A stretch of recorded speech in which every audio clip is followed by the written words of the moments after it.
We have Devashish Nandi to start this conversation off, President and Group CFO at Thomas Cook India. Welcome, sir. Just talk to us about how Q1 has gone for you. Steady quarter in terms of margins, growth's not really picking up. Talk to us about how you are seeing Q1 and how that stacks up with your FY25 guidance and thoughts. Hi, good morning. Q1 for Thomas Cook as a group has been a good one. Our overall income from operations went up by 11%. PBT went up by 17%.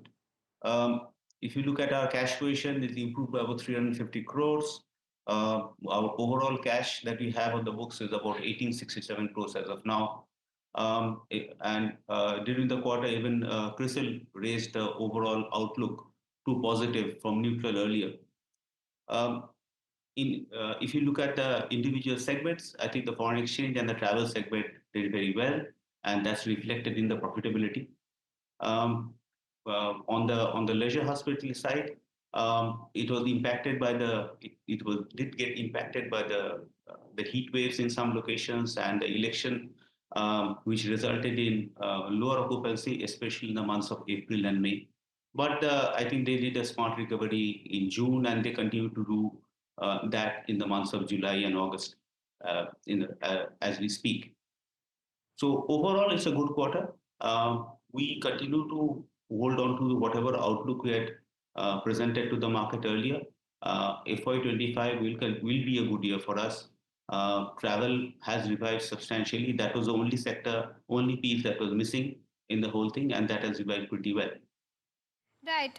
Mr. Nandi, you've said in one of your con calls that your focus remains on increasing footprints and enhancing efficiency for your DG Photo Entertainment imaging business. Now, for this particular segment, your revenues have been down around 7% this quarter. So I want to understand why is that, and when do you expect recovery in this particular segment? So good that you raised that question. DEI is headquartered in Dubai, and about 45% of their revenue comes from the UAE market. Now, as you know, in the months of April and May, the weather conditions in Dubai, Abu Dhabi, actually the entire UAE, was fairly uncertain. Unseasonal rains, flash floods, etc. That had led to a lesser number of tourists, lesser than expected number of tourists in overall in Dubai, and consequently the footfall, as we say, were much lower. We expect that they will make up. They have a large footprint in the rest of Asia, and we expect that in the coming months they will make up for the shortfall that they have had.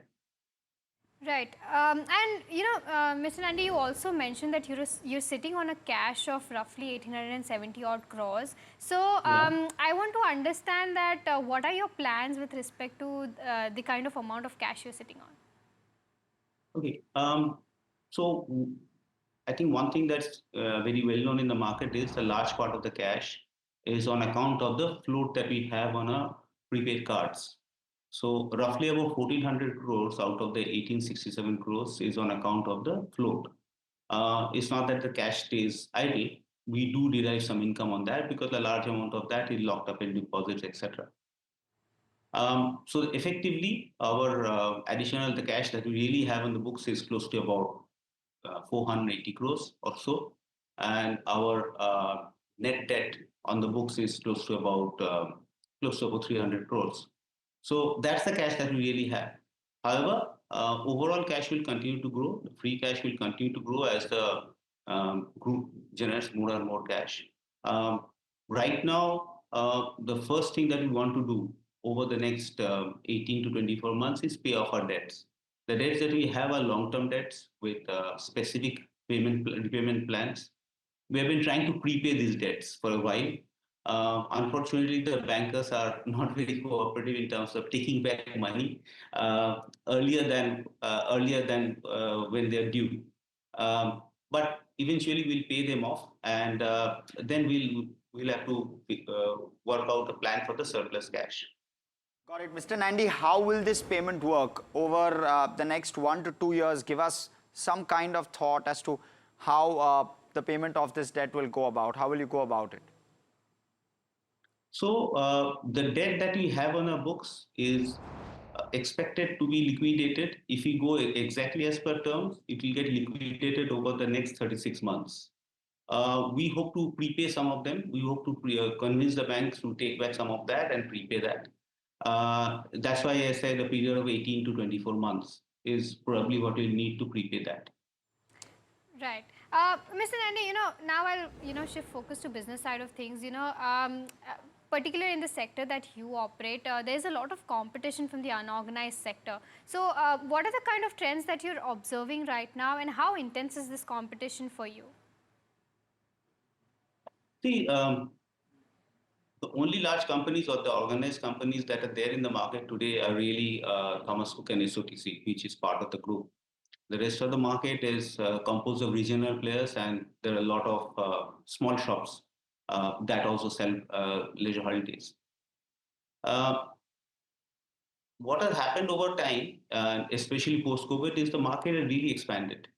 So it is if you look at the composition of the age group, age profile of our customers, it has expanded from somebody who's in the late 20s to early 30s, right up to people in their 60s, etc. We draw our customers not only from the large cities, but also from the tier 2 and the tier 3. And if you see our expansion that has been happening in the branch network, uh, it is more in the smaller towns, etc., which is the because we want to take advantage of this. So the market today is very wide.